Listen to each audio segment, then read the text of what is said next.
Sorry, how you doing? It's Matt Patch from the Navy Memorial. Tom Tramantano. Fantastic. Nice to meet you. If I could please have your rank. Lithographer, 3rd class. Okay. And sir, if you could just start us off when you first became involved with the Navy. Graduating high school at 17 years old in New York City, I, as well as any other young man at that time, realized that you're going to be drafted by the time you were 19 and a half. And at 17 and a half, it didn't make sense to sit around, start a job, and work on life for 2 years and then end up being drafted. Had grown up on the water, so it was, I guess you could say it was in my veins. I decided to go into the Navy. I also had a conflict with my father, who insisted that I had to do military time, and was pushing me, and I decided I'd show him. I'd go to the recruiter and just join. Then I had to go home and get his signature anyway. Went in on what was called the Cachet program.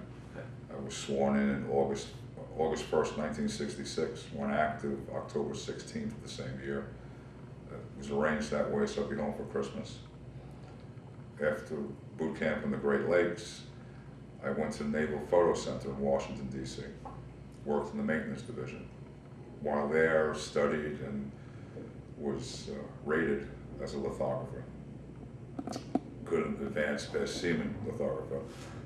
There wasn't enough quota to bring more people into the billet. I would say 6 months into my tour there, I was given the opportunity to start selecting my choices for my next duty station. Wanting to be a printer, I put in for a large ship. The first choice was a carrier. And for obvious reasons, the East Coast, be close to home and not near Vietnam. Received orders for, actually found out I received orders when they started to tell me I had to go to sick bay and get all my shots for going overseas. Got my orders for the America, and I was pretty happy I was going to be stationed in Norfolk, Virginia, close to home. And it was shortly thereafter I found out the ship was going to Vietnam. Arrived on the ship in February of 1968. Went to, I believe they were coming down here to Mayport, Florida, carrier calls, and a bit of a shakedown. Woke up one morning in the indoctrination division, was told I was going to firefighting in Charleston, South Carolina. And first question was, I guess we're pulling in tomorrow. And it's, no, we'll fly you off. And I was flown off in a cod off the angle deck, which was an experience. Spent the night in San Juan and did 2 weeks firefighting in Charleston, and brought back up to, flown back up to Norfolk, Virginia. And April 10th, 1968, we set out for Vietnam. It was the first half of an around the world cruise. Got to see a lot. As much as I'm proud that I'm a veteran, we were supporting the pilots. The pilots were doing all the work for us. I printed. Our shop ran 24 hours a day. I was on a night shift for the entire cruise. We did Rio de Janeiro, Philippines 3 or 4 times, Hong Kong, Japan. Got the tour up to Tokyo while we were in Japan, and New Zealand and Australia on the way back, and then Rio de Janeiro again. We came back December 16th of that year. Good 10-month cruise around the world. I listened to the young kids in the Navy today complaining about the 6 months that they were away. It's quite ironic. Life on board the ship was great for me.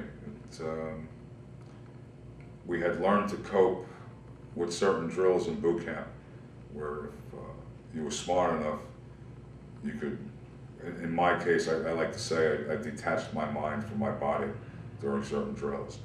And I would actually go out to one of the sponsons on the ship and sit down beside a large coil of rope and just sit out there at night and watch the lightning off in the distance and kind of clear your mind and let it go. After 30 or 40 days at seas, and the attitude kind of changes a little bit. We were just reminiscing about it upstairs, how Actually got into a fight at one point, and it was over some silliness, but it was just, we had been out too long, and you feel it. Liberty was good, and I was with some really good people. It made life a lot easier. You do miss home, and at the time, going on board at 19 years old, I'd say after one line period in Vietnam, the average age on board the ship went to about 45. It matured you real quick. But it was an interesting life. Yeah. I was in a hurry to get home at the end of that 3 years, but I have no regrets for the time I served. Now tell us about your fondest memory for ship. My fondest memory on board the ship.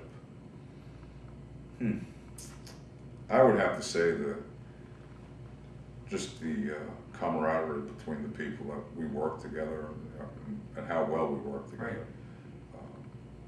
Right.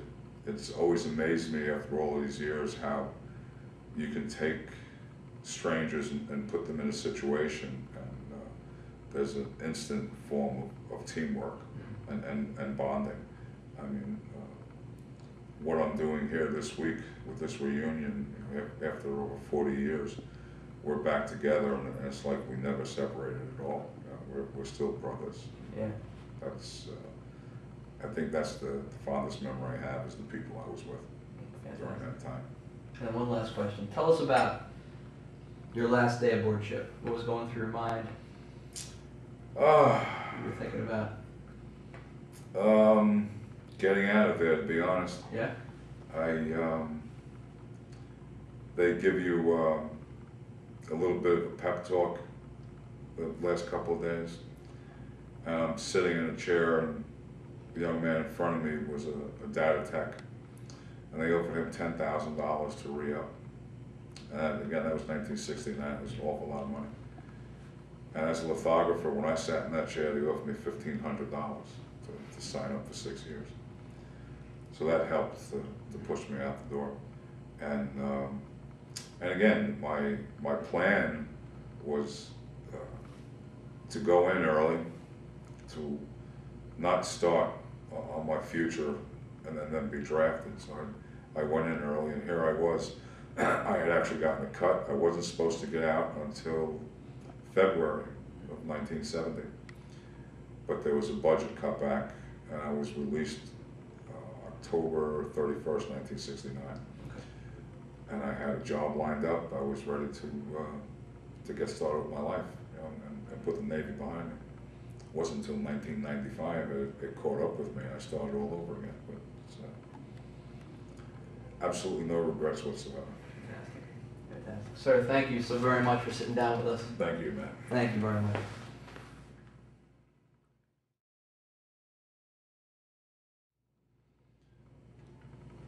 Tell us about the Typhoon. I'm not quite sure the exact time frame on when it was, but we were on a high-speed run to get away from it, and I don't really think we saw any rough water to speak of. We did hit a storm. It had to be 2 days out of Norfolk on the way home. Actually, I had gotten called up to the chaplain's office that my grandmother had a stroke, and he sent me to the ham shack to speak to the family at home. He was willing to bump somebody off a plane the next day and fly me home, and I decided to stay with the ship.